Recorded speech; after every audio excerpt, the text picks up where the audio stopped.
More details are starting to roll in, guys, and I gotta say, there are some good and some bad, but nevertheless, Mortal Kombat 1 has been looking extremely impressive since its Summer Game Fest gameplay reveal.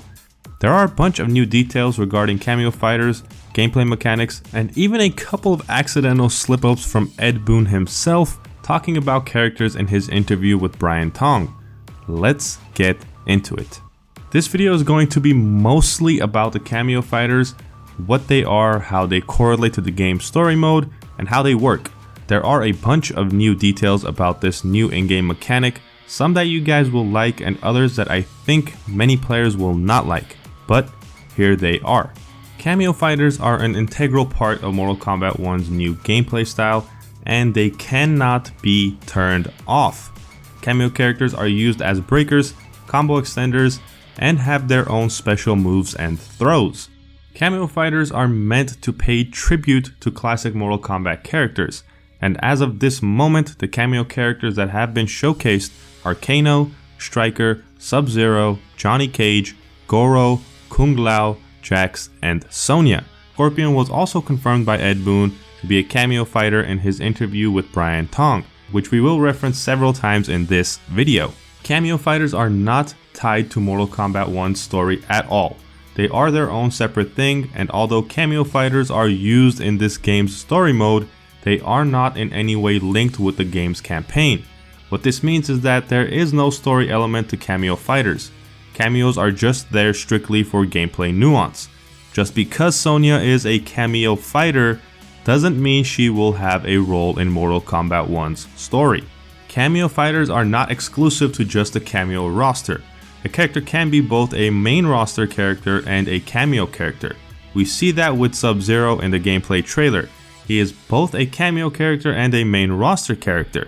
And yes, you have the option to play as SubZero and have SubZero as your Kameo fighter as well. That Kameo fighter combo is called the Dub SubZero. Let's move on. Kameo Fighters will only have one fatality, and those will also pay homage to their classic fatalities from the original games. Sonya with her Kiss of Death fatality, Jax with his Giant Stomp fatality, and so on.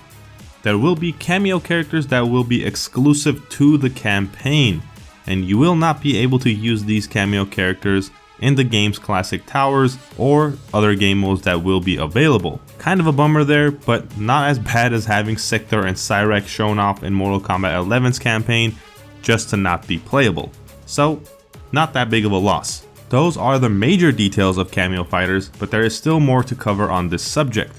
Ed Boon also drops a major hint on Kameo characters, pretty much confirming a single character.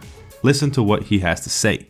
And give you a hint, some that kind of couldn't possibly be control characters are going to be Kameo characters.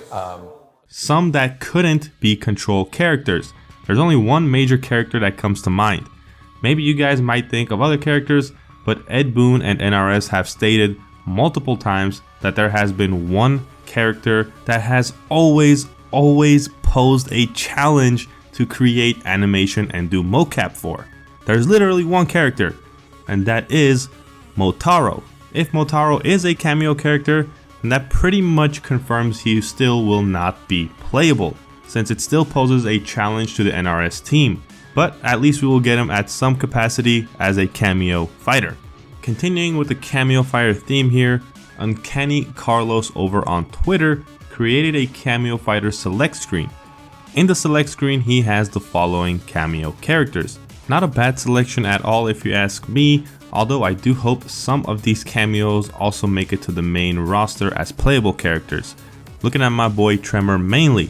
But with that said, it seems like Ed Boon also acknowledged that Carlos got a lot of these Kameo characters correct. Seemingly what NRS is going for here is a group of characters that doesn't necessarily fit in with the story of MK1, but regardless are fun characters. Characters that are meant to highlight years and years of Mortal Kombat greatness, beloved classic characters. I don't know about you guys, but I hope fan favorite characters like Smoke or Reptile don't miss the main roster only to be cameo characters. But as always, I would love to hear what you guys have to say about this topic. Leave a comment down below with your thoughts and opinions. What is a cameo character that you would love to see? What do you guys think about the cameo fighting system? If you guys enjoyed the video or found it informative, consider leaving a like. It really helps the channel out. For more content on Mortal Kombat and other video game news, leaks, and updates, subscribe to the channel as well. Till next time, I'll catch you guys in the next video.